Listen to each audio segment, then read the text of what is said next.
How's it going, guys? In today's video I'm going to teach y'all how to lay vinyl interlocking floor tiles. This is going to be an in-depth video. I know I've posted this video already, but that was a 1-minute video. This is a little bit more in-depth. Hopefully you learn something from it. But to start off, you go ahead and pull up your old floor. This is called floor prep. You're prepping the floor. What I'm doing here is I am priming the edges of the areas where there is low spots, and then I'm putting some of that spray foam in there. And then I'm gonna go ahead and pull up the rest of the old floor. And you see the stuff I'm rolling on there? That stuff is more primer for the self-leveler, because you have to add a primer first before you add the self-leveler. If not, the self-leveler won't stick to the surface that you're pouring it on. And the self-leveler is like it looks like concrete, but it's not exactly concrete. It's a bit of a different substance. It levels itself out. Sometimes you have to help it out by poking at it. And yeah. Here I'm pulling up the old floor, and this is some advice I want to give to anybody who does flooring, or if you're new to it.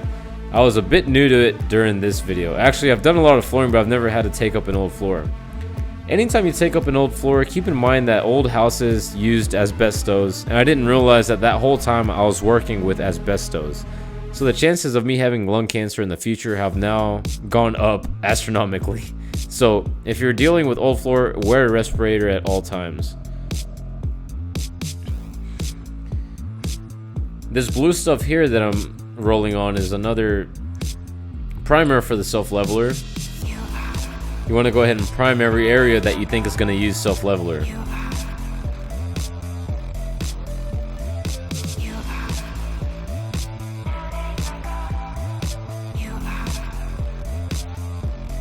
I'm siliconing the edges so that the self-leveler doesn't fall into any cracks and leak into the floor of the house. That way you don't lose self-leveler.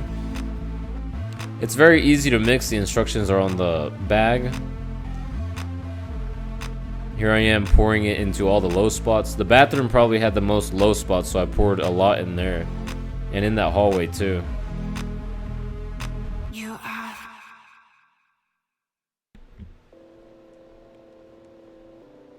You can actually see it start to dry up in the video. I'm going to do the kitchen last.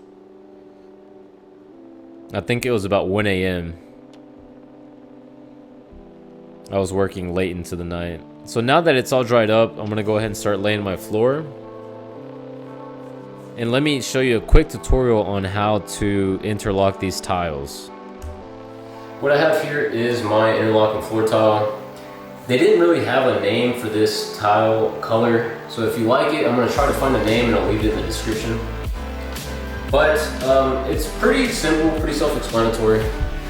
What happens is you want to start at one side of the wall, leave about a quarter of space between the wall and the tile. You lay the tile down, and you start interlocking them. When you interlock them, you're going to have this little groove here. You want to start with the side that has this groove, because one side has a tinier groove. You're going to want the side with the tinier groove to go into that one, and they're going to lock. But I ran into a situation. Sometimes you have your, your door frame. And I don't know if the camera will see that, but you can't really stuff them under there. So what I'm gonna do in this situation is use my oscillating tool. If you want one of these, you can hit up the description down below. I might leave a link. If I don't leave a link, I'll at least leave the name of the tool and the brand, well, E-Wall 20 volt brushless oscillating tool. What you wanna do is you put the towel up against the trim, the door trim, draw some lines, and start oscillating. Now I'm going to get this camera to zoom in so that you can see what I'm doing.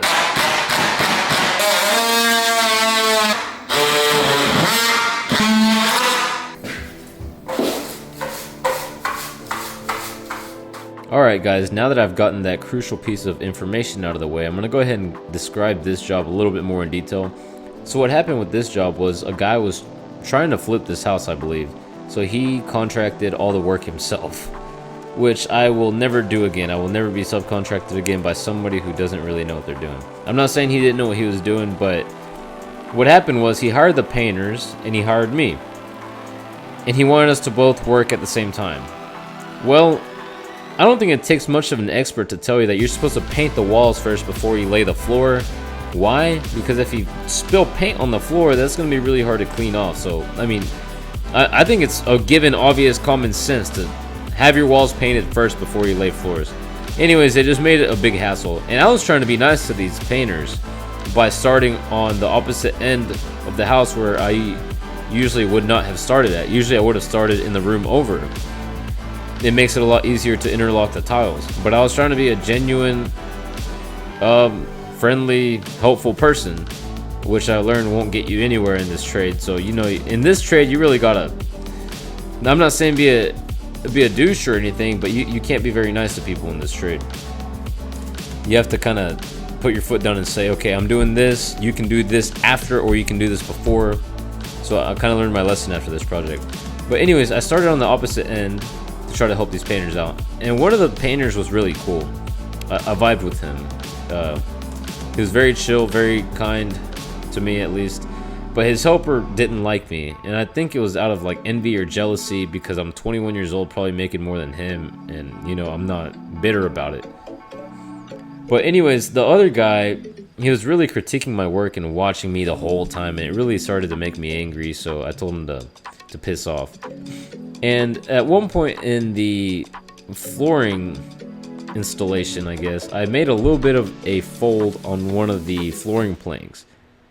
And I know it was him. I can't really have video. I don't have video evidence of him doing it, but he kicked that fold over and broke it completely. And I know it was him. I just know it. Even though I can't really prove it, like with video, I know it was him. Because he was being rude to me the whole time, and he was just like watching over my work the whole time, so that kind of made me angry. But yeah, what I'm trying to get to is, if you're ever subcontracted, make sure you know that the contractor knows what he's doing. He knows the order of operations and everything like that. So yeah, I just thought I'd throw that in there. I didn't like that guy's attitude either. He kept telling me I was doing things wrong and blah blah blah, and he would have done it this way and he would have done it that way, and I really don't care to listen to how he would have done it. I mean, if he wanted to do it, he should have taken the whole job himself and put his foot down and said, I'll do the flooring too and the paint. So yeah, if he's watching this video, you know who I'm talking about. And then the other guy that was there, the other painter, you're chill, you know who I'm talking about. In fact, I will say this, if you're watching it, the other painter, we might partner up in, no, never mind. I won't give out any plans. All I'll say is we might partner up when it comes to some investments.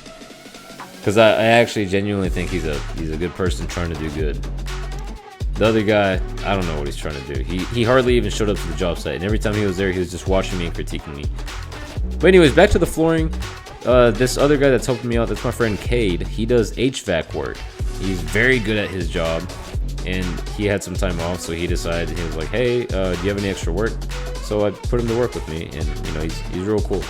So if you need any HVAC work done, that is now on the resume for the Viera Does It page, which you can follow on Facebook and Instagram at Viera It. And for any quotes, you can hit my email at vieradoesit@gmail.com or call my phone at 325-372-1002. I like to post my work on Facebook, Instagram, and YouTube, and TikTok, maybe Twitter one of these days, just to kind of prove that I know what I'm doing. I feel like that's the new business card of the future, so that's why I share these videos. But anyways, here we are starting to wrap up the project. We're getting towards the end of the video. And here in a little bit, you're going to see the final result.